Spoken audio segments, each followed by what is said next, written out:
Bismillahirrahmanirrahim. Assalamualaikum warahmatullahi wabarakatuh. Waalaikumsalam warahmatullahi wabarakatuh. Alhamdulillah, salatu wassalamu ala rasulillah wa ala alihi wa sahbihi wa man walah wa ba'd.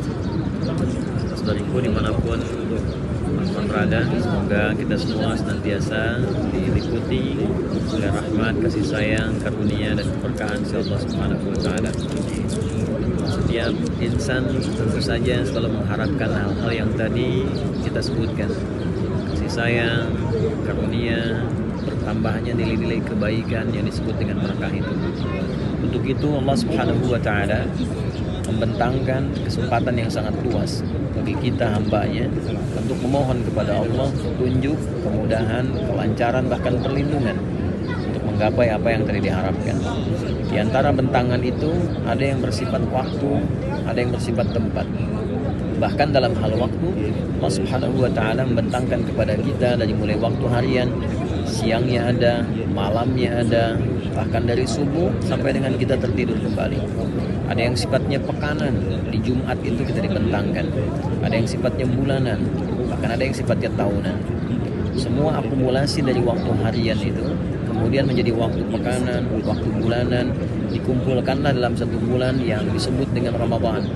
Itulah sebabnya Ramadan menjadi istimewa, karena siangnya berkah, malamnya berkah, amalnya berkah.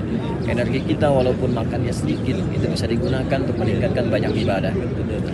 Untuk itu Nabi SAW senantiasa menyiapkan diri dan memberikan contoh kepada sahabat-sahabatnya untuk diteruskan kepada umatnya dimanapun mereka tinggal, kapanpun berkehidupan, agar bisa mempersiapkan diri untuk mengoptimalkan ibadah di bulan Ramadan. Persiapan itulah yang Nabi SAW khususnya mulai dari sejak bulan Sya'ban. Sejak bulan Sya'ban disampaikan oleh Sayyidah Aisyah, di antara istri terkasih Nabi SAW, bahwa Nabi SAW itu senantiasa meningkatkan ibadah sunnah, khususnya puasa. Di bulan Sya'ban, kesaksian Sayyidah Aisyah radhiyallahu taala anha mengatakan, saya tidak pernah melihat Nabi SAW menyempurnakan puasa penuh selama sebulan kecuali Ramadan. Dan tidak pernah saya menyaksikan Nabi SAW meningkatkan, memperbanyak puasa sunnah kecuali di bulan Sya'ban. Jadi bila dibandingkan dengan puasa sunnah di bulan-bulan yang lain, tercatat, terdokumentasikan dalam kitab-kitab hadis bahwa Nabi SAW banyak menunaikan puasa di bulan Sya'ban. Jadi bukan tanpa alasan puasa itu, tapi puasa yang dicontohkan langsung oleh Nabi untuk menyiapkan dan mengadaptasikan fisik kita menjelang Ramadan.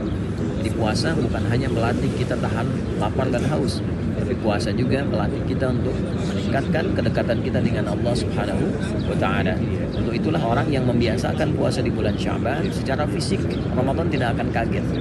Secara fisik saat Ramadan energinya bisa diarahkan untuk ibadah, alih-alih membiasakan boleh menahan lapar dan haus. Orang yang meningkatkan ibadah, ritual, intelektual, fisikalnya di bulan Sya'ban, maka saat masuk Ramadan dia sudah terbiasa. Tinggal nanti bagaimana menyusun amalnya saat Ramadan, program apa yang akan dioptimalkan dengan kesiapan di bulan Sya'ban itu, maka Ramadan akan lebih terasa maksimal. Yang kedua, Nabi SAW juga memberikan pesan yang sangat kuat di dalam salah satu hadisnya, bahwa Sya'ban adalah bulan viral. Sya'ban adalah bulan viral.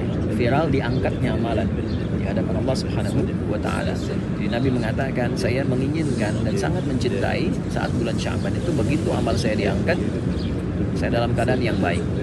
Ini memberikan pesan yang kuat bahwa kita betapapun dan bagaimanapun banyaknya aktivitas kita senantiasa diberikan pengawasan oleh Allah Subhanahu wa taala dan diberikan penegasan bahwa suatu saat amal kita akan diungkap. Amal kita akan disingkap, kalau bukan di dunia tentu dibuka di akhirat. Untuk itulah Sya'ban menyiapkan kita untuk senantiasa berintrospeksi diri, perilaku yang baik sebelum kita sampai ke Ramadan, mengoptimalkan semua latihan itu. Selamat mendapati bulan Sya'ban, kita yang terpilih bukan orang lain.